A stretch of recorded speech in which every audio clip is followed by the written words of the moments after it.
assailed by doubt, what should a litigation lawyer do? Shortly after MCO was partially lifted, the courts rescheduled many postponed cases. They were all cramped together. Stress ran high, both at the bar and at the bench. Most of us were running from pillar to post. We did not have time to prepare, so we had little sleep. Every litigation lawyer goes through this phase at some point in his life. One feels overwhelmed, sometimes depressed. It will happen to you on the very best of days. Stress makes no distinction between senior lawyers or the juniors. So doubt and anxiety used to be my constant companions. They have not quite deserted me yet, but sometimes I can and I do escape their clutches. Here are some tips how you can also evade stress and strain. The first time anxiety strikes me is the day before the hearing. It's always about what I lack. Do I have adequate research material? Am I sure about this niggling point of law? Where's the evidence for this legal principle I'm about to apply to the facts? What did the principal witness say about that very point? Was he cross-examined on it? How did he respond? What were the re-examination questions put to him? Was he strong or did he stumble? It's doubts like these that always assail me. So how do you overcome the anxiety that this kind of doubt brings? Well, one answer is preparation is everything. I know you've heard it 1,000 times and you're bored hearing it all over again. But there is a technique to preparation. There is a method to this madness. I do it using a mind map on 6 important points. The 6 important points are the 3-minute summary, issues in the appeal, head of arguments, your legal propositions, scouring the grounds of judgment, familiarity with the notes of evidence, and lastly, the most dreaded one, answering judicial queries. Let me deal first with the 3-minute summary. In 3 minutes, you have to tell the judges what the case is all about, where you intend to go, and why your hypothesis or your argument is the right one. Next, be clear about the issues in the appeal, and the issues must concern an error of law. If you can get your issues in the appeal clear in your mind, half the battle is over. When in doubt, drop your weak points, attacked armed only with the well-prepared ones. Then move on to your main heads of arguments. Summarize them. Next, inform the court at the very outset what are the legal propositions you wish to develop. List them. You might say, there is a divergence of judicial opinion on these 2 points.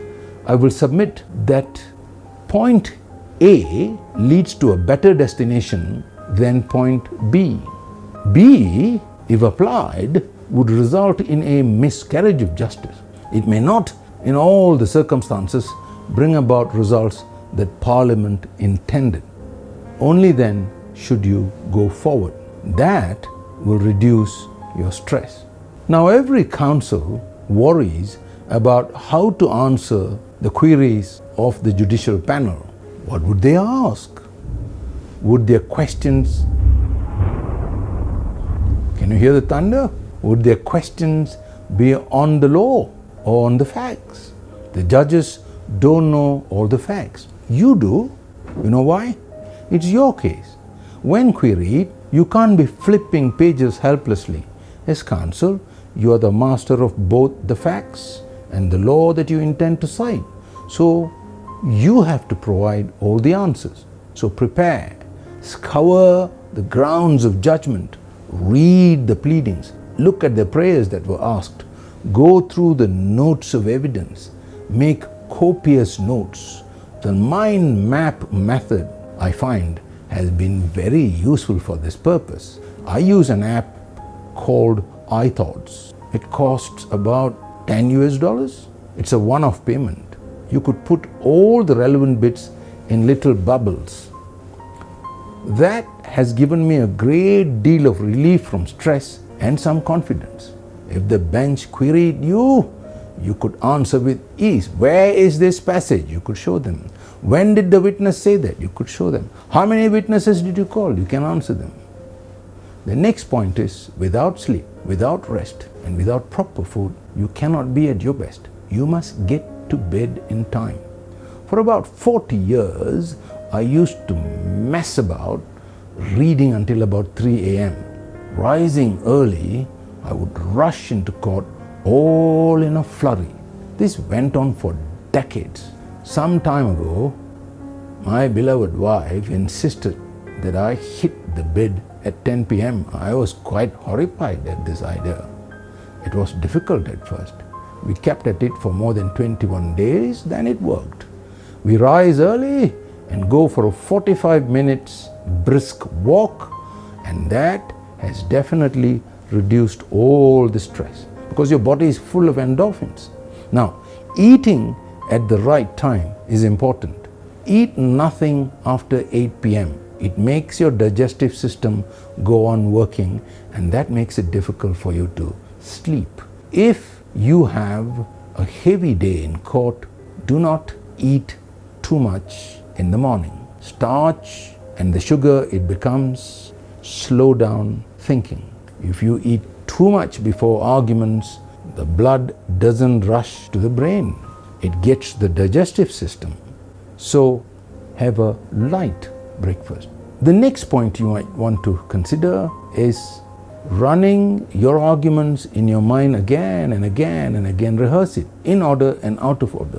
While you are at the bathroom or walking to the court and its corridors, run your arguments in your mind point by point, first from the top to the bottom, then from the bottom to the top. Then run them out of sequence, because judicial queries may not follow your order. Play a game. Run your opponent's arguments against your own position. While you're driving, if you have an assistant next to you, speak to him about the way your opponent will attack you. When you are citing authorities next, please don't cite 20 cases for 1 point. Cite 1. Know it really well. Ensure it's the highest authority on the subject. Dealing with judicial queries is next. It makes counsel quake, the very best of them. When judges ask you questions, they are interested in your case. If they don't, they are not. Answer the judges and answer them honestly. If you don't know the answer, apologize and say so. The last one, I think, is a tip about yoga. One day, I was to argue a case at the Court of Appeal. It was a very difficult case. I was very well prepared. Before hearing started, I stepped into the bathroom. Suddenly, my hands began trembling. I realized I'd been to bed very late. I came back to court, resumed my seat, sat up, inclined my eyes 45 degrees up, and focused on breathing. I focused on the nose, and I put my eyes up, and this went on for a few minutes. Eventually, I regained my pose. Yoga and breathing techniques help. Go read about them. They're all over the place in the YouTube. Try them. This will really help you. So that is how I overcome doubt and anxiety in litigation.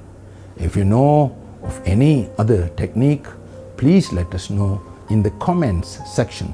I hope this has helped. Goodbye.